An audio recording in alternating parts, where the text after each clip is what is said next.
істесеңіз солай сауап, істемесеңіз күнә емес. Бұл жерде араб тілінде айту міндет емес. 6 күн бойы жалғасу керек.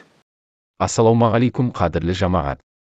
Истихара намазы туралы ұстаз Қабылбек Әліпбайұлының уағызын аяғына дейін қараңыздар. Біздің арнаға жазылыңыз, ұнаса лайк басыңыз. Жамағатқа таратып сауапқа кенеліңіз. Аузу биллахи минаш шайтанир ражим. Бисмиллахир рахманир рахим. Алхамдулиллахи раббил аламин. Вассалату вассаламу аля саййидина Мухаммад ва аля алихи ва асхабихи аджмаин. Аллахумма ла илма лана илля ма алламтана иннака антал алимул хаким. Құрметті бауырлар, бүгінгі уағызымыздың тақырыбы истихара намазы.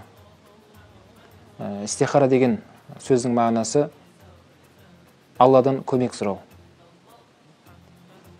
Бір нәрсе алдыңызда жақсы көрініп, және оның екінші сыңары болып, екеуінің қайсысы таңдау өзіңіз тоқтап алмай тұрған болсаңыз, соның ішіндегі ең қайсысы сіз үшін хайырлы болады, қайсысы сізге пайдалы болатындығын ажырата алмай тұрған болған кезде, Аллаға жалбарынып намаз оқылады.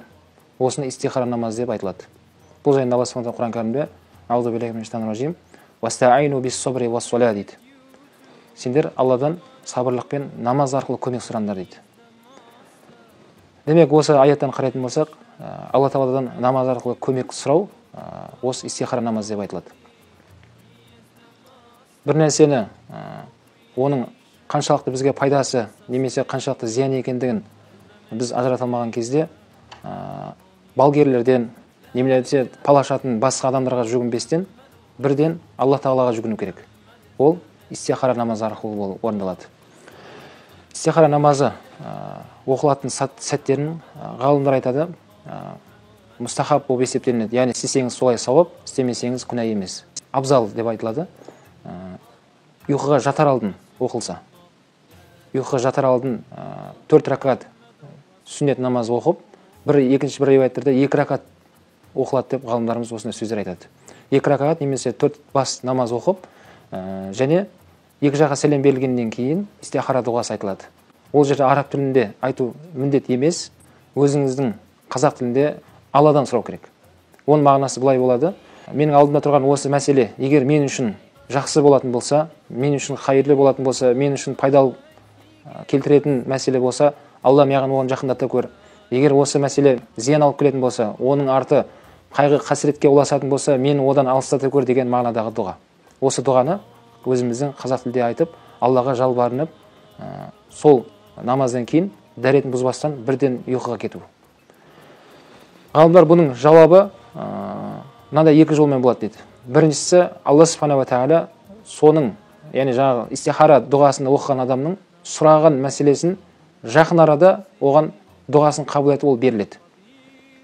Немесе соның қайсысы дұрыс екендігін жүрегін соған мәйлі қылады, яғни жүрегін соған ойын басын қылып қояды. Келесі күндері екеуінің ішінде мынаусы дұрыс қой, мынаусы мен үшін дұрыс емес деп өзі ажырататындай Алла Тағала жүрегін бір жағына бұрып қояды осы истихара намазынан кейін.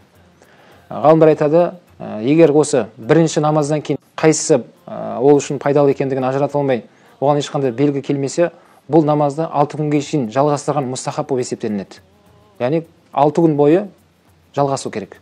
Бірінші күні истихара намазын оқи сала ұйқыға кету керек. Келесі күн және солай дәретпен истихара намазын оқып ұйқыға кету керек деген секілді.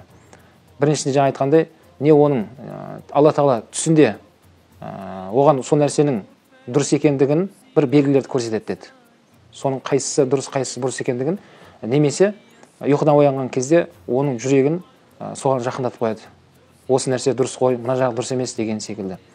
Сол үшін осы истихара намазын осылай істеу парыз емес, уәжіп емес, бұл сүннет амал. Істесеңіз сауап, істемесеңіз күнә емес.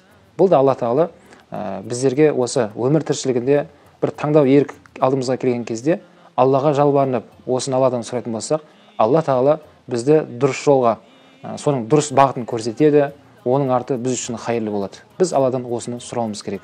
Себебі Құран кәрімде Алла Тағала сендердің жақсы көріп тұрғандарың сендер үшін жаман болуы мүмкін дейді.